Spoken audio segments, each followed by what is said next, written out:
I'm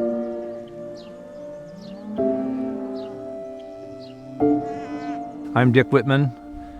I'm a fourth-generation family member of a family business. Transitioned the business several years ago to the next generation, so I'm in a role of mentor, coach, and part-time helper, but pretty much hands-off from day-to-day management of our farm and ranch operation. We've been blessed with a multi-generational commitment to conservation. It's just part of our family's DNA. My uncle had a saying that you can't take out of a community unless you put back. And I think that's been one of our core values.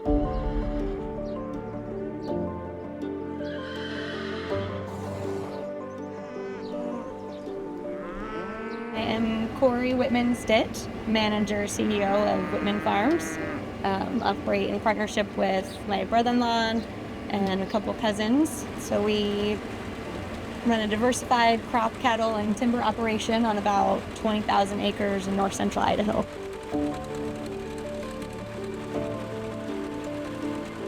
So I've always believed that farmers are some of the greatest environmentalists.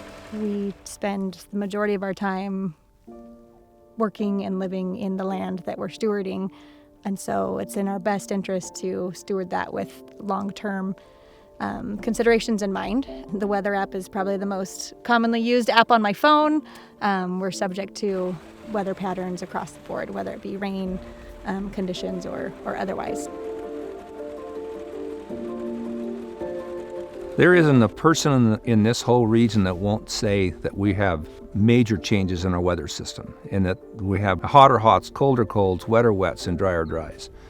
Very few in the farm community will acknowledge that we have global warming, but we need to quit arguing about whether or not we have global warming.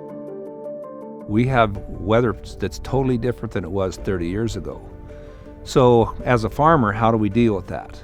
It means the research community has to figure out how to build varieties that are more resilient to hot hots and to colder cold. So the biggest dividend to us of 30 years of no-till is that our soils have changed so much. They're so resilient.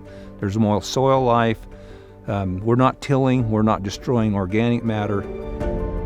These soils are resilient in a way in which they can handle these extremes way better than we could years ago. And you're not the hostage of weather extremes like we used to be.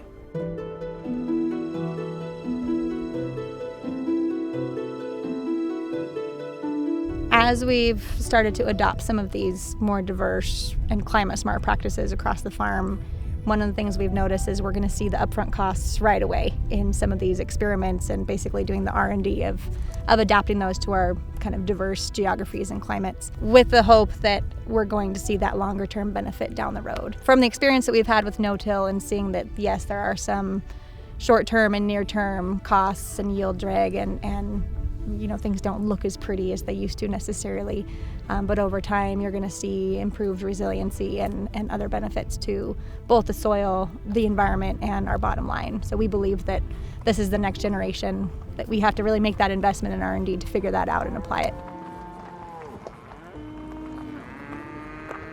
What's interesting is every generation is putting a different footprint on this place.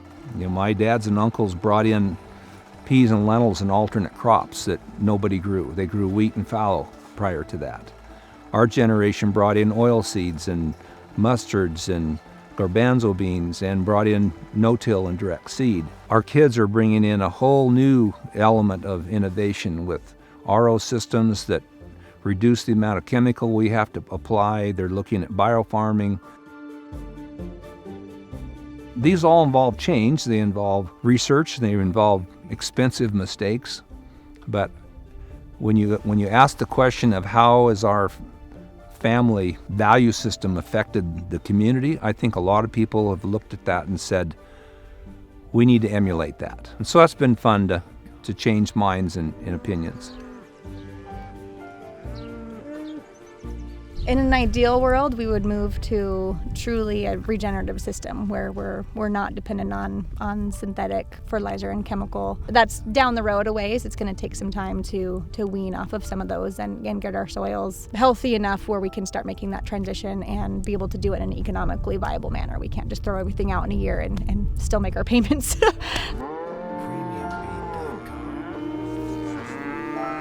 we all breathe the same air, we all drink the same water. I think it's in all of our best interest to steward this place in the best way possible. We believe in not only maintaining a space for our family and our economic gain and all of that, but really as a space that's a benefit to our community at large. I think one of the biggest disservices we do to farm families is create a metric that says if you don't have a lineal heir taking it over, you've failed. That's not right. Farm is just a job and it's an investment. And if your kids are interested in that job and they're interested in that as an investment, great. If they're not, it should be a choice, not an expectation. Cori was always the one that was the most passionate about working here. She was kind of what people thought was going to be someday the person that followed in my footsteps. But it wasn't my choice on who that person should be. It's the people she's working with that had to make that choice. And so she had to earn that and prove it. She looked at it and said, this is my passion. There's probably days where she wonders what in the world she committed to. But it's not just Cori, it's Katie and their husbands and our cousin that are all involved. So they're blending lots of challenges in this generation that I'm glad they're dealing with those challenges now and not me. We have the benefit of generations of adaptation and generations of change in how we farm. We just lost my grandpa not too many years ago, but he sees all the time. He saw with the changes that we're making. He never would have dreamed in a million years that we'd be doing that. So it's hard to imagine what farming is going to look like 10, 20, 50 years down the road from here. But I would like to believe that my kid, who's 3, is going to be able to take this, if he wants, and steward it in a way that's continually improving on the practices that we've been doing. If he wants to. If he doesn't, we're screwed.